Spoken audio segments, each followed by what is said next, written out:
Ang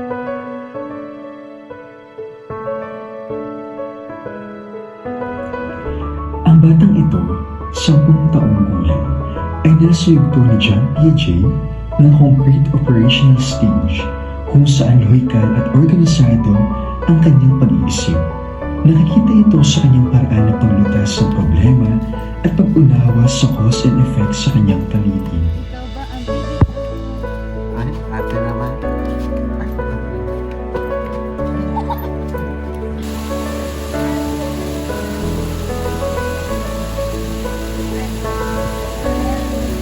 Pwede mo ba sabihin yung totoo mo?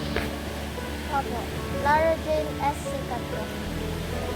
So LD, di ba pwede naman namin tawagin ito? So ilang taon ka na? 10 years old po. So, ngayon nag-aaral ka ba? Opo. Saan yung take ko? 5 po. Bukod sa pag-aaral, di ba madami kang pinagkakabalahan? Gusto mo, favorite mo mga gawin. Ano yung mga Mag sumayaw po at kumanta. sumayaw? Sa pagsayaw, ano yung kadalasan mong ginagamit for, sa pagsayaw? Self. Cellphone. Gumagamit ka ba ng mga application, mga apps sa pagsayaw? Opo. Like TikTok, Facebook? Ano yung favorite mo dun sa dalawa yun? Kanta po. Yung kanta, mas favorite mo yung kanta. Usually kapag kumakanta ka ba, ano ba yung mas gusto mo? Yung matataas na kanta or yung mga kanta na sakto lang? Saktuan lang po. Pero kapag kumakanta ka, ano nararamdaman mo? Masaya ka ba? Parang nag-fulfill ba yung ano? Masaya naman po. Eh, pag naman sumasayaw, kunyari, sumasayaw ka naman sa rin, sa TikTok, ano naman kaya yung nararamdaman mo? Nakaka-excite po. Nakakalibang po. Nakakadagdag ba? Tingin mo nakakadagdag kaya yun sa confidence mo? Opo. Mas nagiging confident ka. In terms naman sa pag-aaral mo, mataas naman yung grades mo o okay na? Mataas. May tumataas Mataas, po. ayun. Maganda naman, magandang ano yun. Okay. So kanina nabanggit mo sumasayaw at kumakanta ka. Sinusuportahan ka ba nila mama at papa mo? Opo. Anong taon ka nag-start matutong kumanta at sumayaw? 4 years old po. 4 years old, so bata ka pa lang. Kanina nabanggit mo na sumasayaw at kumakanta ka. Anong taon mo na feel na, ay gusto ko palang kumanta, gusto ko palang First old. 4 years old. So, sinusuportahan ka na ng kumakanta. Opo. Ano paborito mo naman? Ano sa Sino nga ba siya?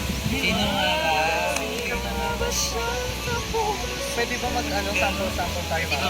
Ay, tasabay ka. By part. Kunyari kakantay mo yung part na, tapos kakantay mo yung chorus, gano'n. Magaling Ikaw ba? mag-umpisa, no? Tapos Sige. Ano ang gusto niyan? Maniba? Paano? Susunod. Mamaya na lang. Okay.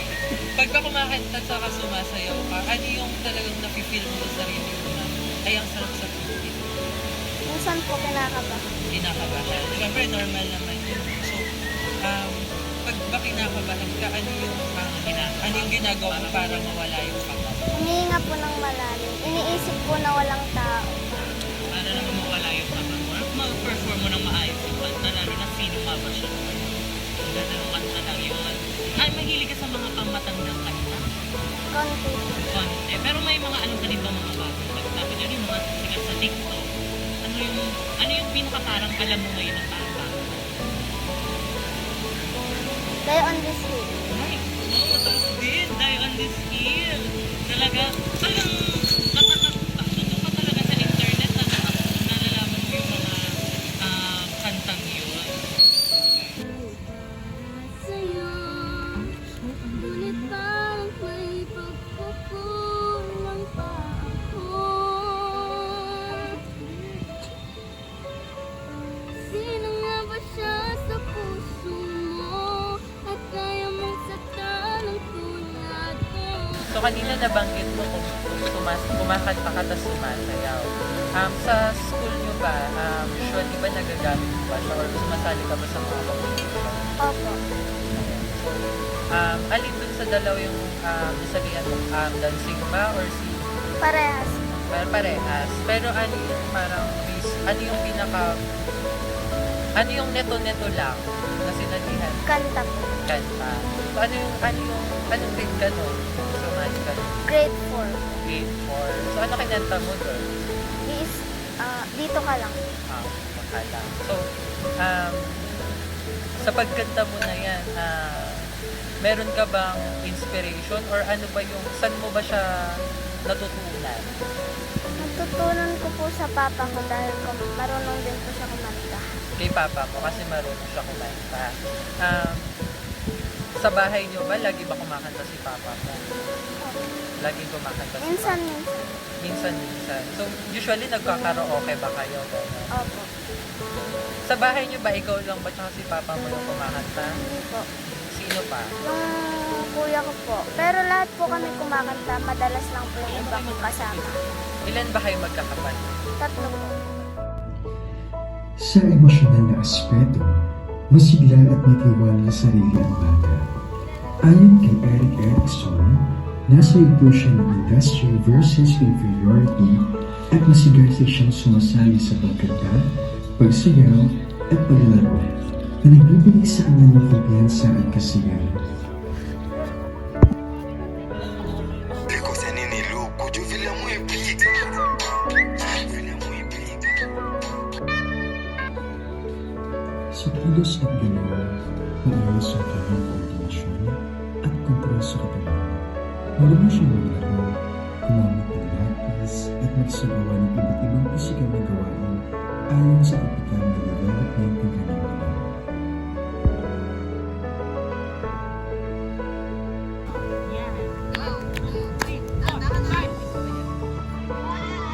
Diba kanina naglaro tayo, sumayaw tayo, tapos kumanta.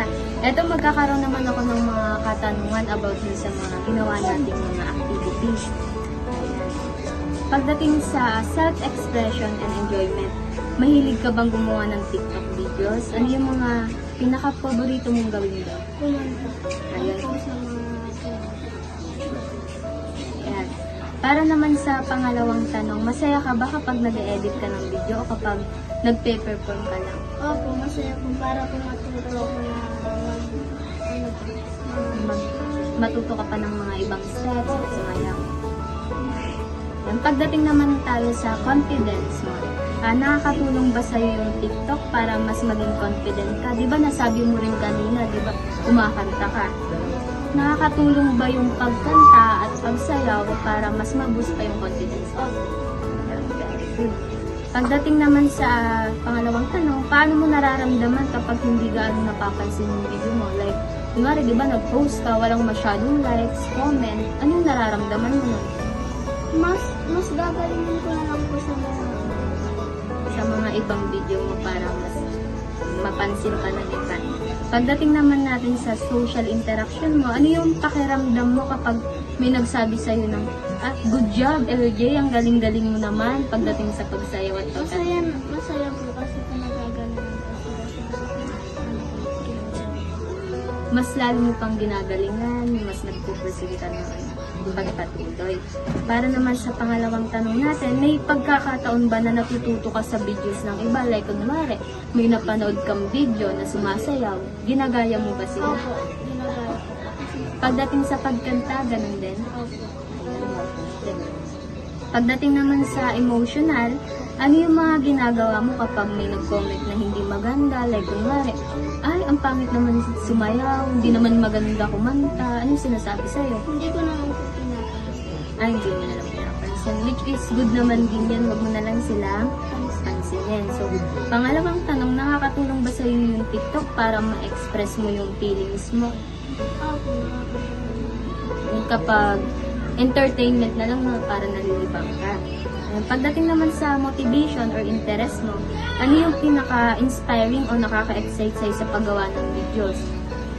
sa pagkanta po. Ginagawa mo yung pag-tiktok, yung pag-video para malibang ka o ma-entertainment. Ayan, sunod, pangalawa is, gaano ka kadalas gumawa o manood ng video at bakit?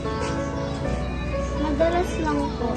Mas inuuna ko po muna yung mga assignment ko. Yung mga gagawin bago gawin yung pag-tiktok. Sa paanong paraan mo siya, bakit ka nga ba nag-tiktok o bakit ka kumakanta? Para po kapag po may problema ako, mabagal ako. Yung TikTok, nakakabawas siya pa sa mga problema mo, sa mga iniisip. Ako si Janice, katano ko si Lara Janice. Paano po mag-isip si LJ kapag may mga problema? So halimbawa po, pag may assignment siya na mahirap, paano po siya mag-isip? Nagtatanong siya sa akin, kaya sa mga kapatid niya. Ayun. So, marunong na po ba siyang mag-explain ng dahilan kung bakit ganun yung sagot niya, or kung marunong na po ba siya mag-explain ng mga dahilan kung bakit siya nagtatanong? Ayun. Nakakaintindi na po ba siya ng mga cause and effect? Halimbawa, kapag hindi ako nag-aral, bababa ang grade ko, parang alam niya na po ba yung mga ganun? Alam. Kasi po, ano na po bang grade sa LJ? Grade 5. So, mahilig po ba siyang magtanong ng bakit tsaka paano? Madagdag. Madami. Sige. May mga subjects po ba siyang mas nahihirapan kumpara sa classmates niya? Sama. Mas ano siya sa kaya po ba niyang sundin ang multi-steps instruction? Halimbawa kayo po, sasabihin niyo po sa kanya na kunin mo nga yung notebook mo, buksan mo sa page 10, tapos sagutan mo yung number 1 to 5, alam niya naman na po. Nabanggit po kasi sa amin kanina ni LJ na sumasali siya sa competition. Halimbawa, may times na natalo siya, ganun. Ano po, paano niya po na-handle yun? Okay lang naman pinapintindi ko sa kanya na may pagkakataon na ganun, minsan pa lang, minsan pa lang. Oh. So, madali lang po ba siya, halimbawa, madali po ba siya yung ma-frustrate, or yung halimbawa, madali po ba siyang maapektuhan ng mga ganun? Hindi na. Hindi naman. So, kaya niya po bang kontrolin yung mga emotions niya? Halimbawa, yung galit niya, yung inis niya. Paano po siya kapag may mga group work, or halimbawa, may mga, yung simple lang na may gagawin lang sila ng mga barkada niya or mga friends niya na sama-sama. Ano po yung usually ginagawa niya, or paano siya makisalong sa mga kaibigan niya? Pinupuntahin niya mga klase niya. Tapos pagtatanong ko sila kung paano na daw ang bibili. Okay. So, may mga pagkakataon po ba na nahihirapan siyang makisama? Hindi na. Wala na. Ayun nga, di ba, nabanggit po kasi sa akin LJ kanina na nananalo siya minsan sa competition o kaya na-awardan siya sa school nila. Ano po yung napapansin niyo sa kanya kapag may mga reward siya? Yung tuwa siya. Tuwan-tuwa siya. Like, proud na proud po siya. Sabihin niya sa sana siya ulit. Okay. Parang nagiging motivation niya yun para magpatuloy. So, may mga kagawian po ba siya, or may mga habits po ba siya na napapansin po ninyo? Like, halimbawa, yung palagi niyang ginagawa mag-drawing. May na-consult na po ba kayong professional dati, or halimbawa, naka-check up na po ba siya sa pedya gano'n, or sa kahit ano? Napa-consult. About po yun sa tiyan. So, sa tiyan niya po ba yun? Ano po ba yun? Sakit niya na po ba? Sumasaktan niya. Pero wala pong parang diagnosis na wala na. Dapat Pagdating po sa pag-isip niya, paano po siya may-describe? ako naman. Sikat na kasi pag magawa niya siya. Sa kabuuan, ang batang ito ay nagpapakita ng tipikal na pagdating sa isip, damdamin, galaw, at siya ay masina, malikhain, at aktibo sa lahat ng aspeto ng kanyang paglaki.